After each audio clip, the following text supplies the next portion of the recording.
dafa am benn tubaab buy wuyoo ci turu Pierre Robert bi nga xam ne dañu ko daal di teg loxo niki avril 2025 foofu ca France moom Pierre Robert moom il est âgé de 73 ans mu nekk benn riche entrepreneur boo xamante ni dañu ko daal di jàpp foofu ca France ci benn vaste réseau boo xamante ni amoon na ko mu nekk ci lu ñu woowee pédopornographie da ngeen di tapoté waale ndax damay bañ TikTok bannir sama compte bi ndax moo yi may utiliser avec des ramifications au Sénégal où il possède plusieurs biens immobiliers moom moomee di Pierre Robert donc fantasme moo nekkoon ñuy transmettre li nga xam ne moom moo nekk jàngoro ji di sida à des mineurs par rapport sexuel non protégé moom moomee dafa recruter woon fii ci Sénégal ñu ñuy woowee ay formateurs sexuels donc lii may wax nag du samay wax donc enquête la boo xamante ne depuis mars 2025 bientôt 1 an waa DIC ñu ngi koy wëyal ba tey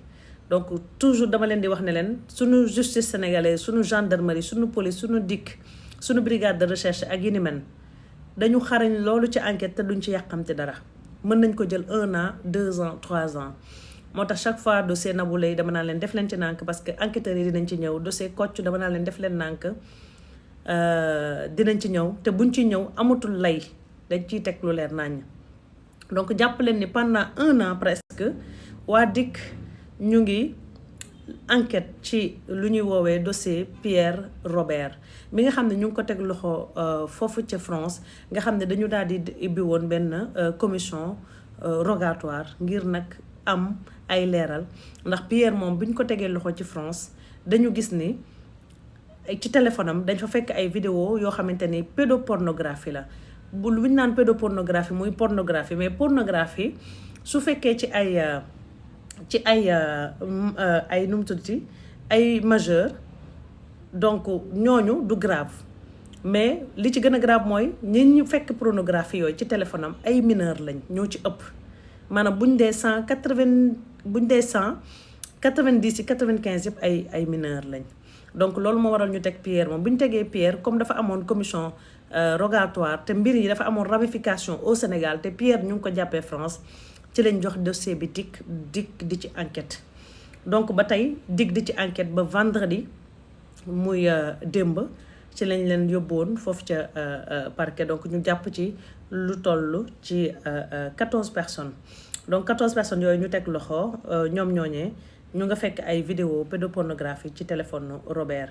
14 membres du réseau dont 4 formateurs sexuels arrêtés par la DIC entre Dakar ak Kaolack en exécution d'une commission rogatoire ay lubrifiants fekk nañ ko ci ñoom kenn ci formateur sexuels yi mooy ci 14 personnes yi ñu jàpp 4 yi ñu leen di woowee ay formateurs sexuels ñoom ñooñee dafa am kuñ ci wax naan dafa am feebar bii di VIH nga xam ni Pierre ci boppam fantasme bi moom mooy ñiy jàngal xale yi sexualité en mineur fantasme moom bokkoon na ci buñ ko indiloon ñaar wala ba ñetti personne ki ci am VIH ku ci am feebaru jàngoro sida si kooku la ñuy jël kooku la Pierre di jël donc l'enquête suit toujours son cours donc kenn ci formateur yi bi ñu koy teg loxo bi ko waa DIC di teg loxo mu ngi ko tegaale loxo fekk ko muy sëkk ak ñaari étudiants yoo xamante ni ñoom it dañ leen dugal ci mbir mi donc loolu moo nekk nag mbir mi nga xam ne waa DIC ñu ngi ci liggéey depuis presque 1 an ñoom ñu ngi ci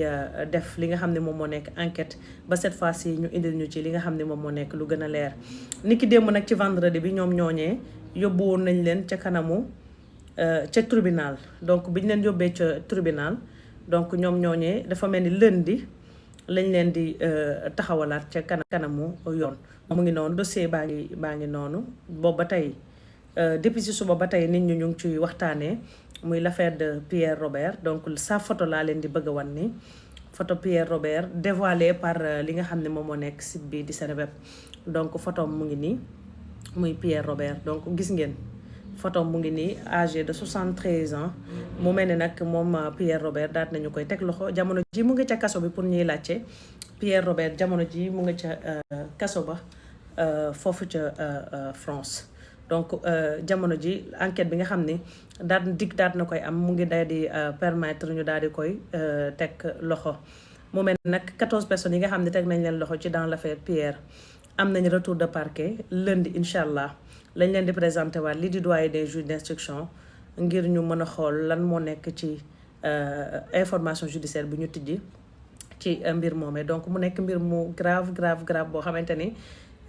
ñu ngi ñaan ñëpp ñu dem ñëpp suñ ko mënee ñu dem def test VIH pour mu gën a sûr parce que c'est la mise en danger de la vie d'autrui. Donc beneen bi nga xam ne aussi ñu ngi koy waxtaanee depuis ce matin moom mooy teg loxo bi ñu teg loxo kii di l'animateur célèbre animateur Pape Cheikh Diallo. Donc lu ñuy njëkkee rek ci live bi ndax wax Sénégal dafa metti. Donc comme lu may wax rek mooy ñu on a un métier boo xamante ni malgré nos relations malgré suñu ay xaritoo dañu on est obligé de donner l'information et de leeral nit ñi. Donc lu ñuy njëkke mooy ñaanal képp koo xamante ni teg nañ la loxo ci mbir mi bu fekkee takkewoo laaloo yàlla na la yàlla teggil nattu bi. Donc Pape Cheikh Diallo teg nañu ko loxo ni ki démb ci vendredi bi dans le cadre ci mbirum ñu ñuy woowee bugguma ci yegg. Donc moom nag ñu ngi ko daal di teg loxo ni ki démb ci vendredi bi ñi ko teg loxo moom mooy les gendarmes de la brigade de recherche bu gendarmerie bu Kër Massar. ñiy laajte moom la am du moom on est en mesure de vous confirmer que ni moom la dañu mënul dugg ci yenn yi rek sinon ñu indil leen leneen lu gën a leer lu leen di koy confirmer. Mais pour certains yuy wax ni du dëggam du dëgg Pape Cheikh Diallo la animateur célèbre animateur. Donc Pape Cheikh Diallo bu Sénégal donc moom la ñu teg loxo jamono ji mu nga ca locaux brigade de recherche bu gendarmerie bu Kër Massar ci loxoy enquêteurs yi. Donc moom moomee ñu ngi ko teg loxo ni ki démb soir li tax information bi teeluñu ko génne moom mooy dafa am ñeneen ñu nekk di topp ci mbir mi te ñu cité leen ci mbir mi loolu moo waraloon teelewuñu génne information bi. Mais je pense que ni mbir mi depuis ñetti fan ñu ngi amal ay arrestation depuis 3 jours tey rek la nit ñi door a jot ci information bi. Donc teg nañu ko loxo moom ak 12 personnes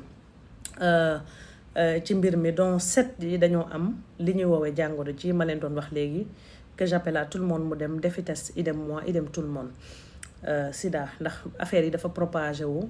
Donc je pense que ni enquêteurs yi jamono ji li ñu nekk di seet sax mooy mesure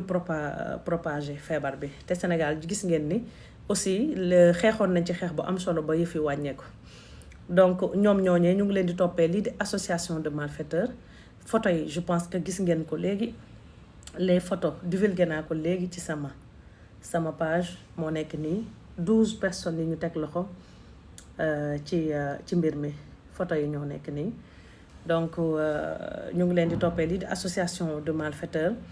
acte contre nature avec transmission volontaire du VIH/SIDA par rapport sexuel non protégé et mise en danger de la vie d'autrui. Ki nga xam ne moom moo nekk procureur Dicko nekk chef bu parquet bu Pikine Guédiawaye moom la ñu informé ci mbir yi ginnaaw bi brigade de recherche bu Kër Massar tegee affaire yi loxo. Moom nag mu ngay wëyal ba tey enquête yi ngir xool ba xam yëf yi gën naa yokk ci yenn ampleur yoo xamante ni am na ci. Donc sous le commandement de colonel Malick Faye donc moom mi nga xam ni ku ne xam na ni yàgg na teg ay loxo foofu ci Kër Massar ay nit yoo xamante ni ñu ngi leen di tuumal ci jëf yi. Donc du ma bëgg dugg ci les détails. Keneen ki nga xam ne tegaat nañ ko ci loxo te mu bokk ci 12 personnes yooyu mooy kii di Djiby Dramé mi nga xam ne nekk na waykat ci biir Sénégal moom it teg nañu ko loxo ci mbir mi. Donc mbir maa ngi noonu donc l'affaire continue toujours de faire l'enquête ñu ngi koy wëyal. Donc je pense que boo leen ma di déggee ma wax sax xam ne je suis tellement kii. Donc pour ma résumer rek ci information yi nga xam ne moom laay indi chaque fois. Donc Djiby Dramé idem que Pape Cheikh Diallo teg nañu leen loxo. waaw je suis trop mal à l'aise waaw voilà c'est ça. Donc teg nañu leen loxo sur cette affaire et vraiment li ñuy dégg ci ay tur yi nga xam ne moom lañ leen di tudd vraiment yàlla na fi yem donc yàlla na fi yem mu bañ a yegg ci fi nga xam ne moom lañ koy xalaatee donc mu ngi noonu donc je pense que ni wax naa ci li ma ci waroon wax yëpp parce que depuis ce matin ñu bari ñu ngi may wax lu tax waxoo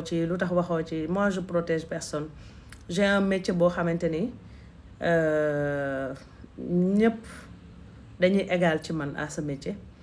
donc dama ci am ay relation yu am solo dama ci am ay relation personnelle mais bu liggéey bi jotee on est obligé de le faire mais jàpp leen ni daal pour certains yuy wax ni l'information elle n'est pas juste elle n'est pas vraie donc damay confirmer information au Seneweb moi je les confirme à 100% te am na lu ci bari doo ko mën a wax comme l'enquête mu ngay woy ba tey ñun suñu rôle du biaiser l'enquête parce que affaire dafa garaaw daal dafa garaaw donc je m'arrête là fii laa ci yem kenn bëggul di teg dara ci deru nit mais li ma leen ciy wax rek moom mooy ils sont tous présumés innocents ba keroog justice di jox sa décision finale ils sont tous présumés innocents ba keroog justice di joxe sa décision finale parce que j'ai l'impression Sénégal léegi bu ñu tuddee ne ci dossier muy Zeyna muy ku mu mënta di doon dañuy commencer rek di enfoncer le clou te yoon dafa wax ni nit bañ na ko ba dañ ne présumé muy présomption d'innocence tant que la justice n'a pas donné son dernier mot ils sont présumés innocents donc nañ ci def nank c'est vrai que ça relève de la santé publique ça relève du danger public ça relève etc. L'autre c'est la vie privée des gens mais dafa am lu ci nekk muy ay chef d'accusation yu tellement grave yu ñu teg seen kaw muy ce qui relève de la santé publique et ce qui relève de la santé publique tey day mel ni nga def ñaawteef lu ñuy woowee crime parce que su fekkee man Zeyna dama tawatu jàngoro bi ñuy wax sida ma di ko jël di ko wàll nit ñi de manière volontaire crime lay doon parce que je l'ai fait de manière volontaire ku ma ko wàll mu am ci feebar bi ba faatu ci maa ko rey donc moo tax ce dossier c'est trop sensible te képp ku jàpp ni on te protégera nax nga sa bopp la justice ne va protéger personne parce que ñi yor dossier bi ñooñu faalewuñ kenn lijjantiwuñ kenn xooluñ ci lenn te ñoom ci seen responsabilité tey ñuy nëppal lu ñuy woowee la santé publique parce que bu fekkee dafa am Zeyna mu takkee ci man ñu may nëppal suba ku ma ko wàll ñoom dañ ciy sentir coupable donc waxuma ñoo def waxuma defuma dama ni teg nañ leen loxo te bi ñu leen tegee loxo lii lañ leen di toppee lii di association de malfaiteurs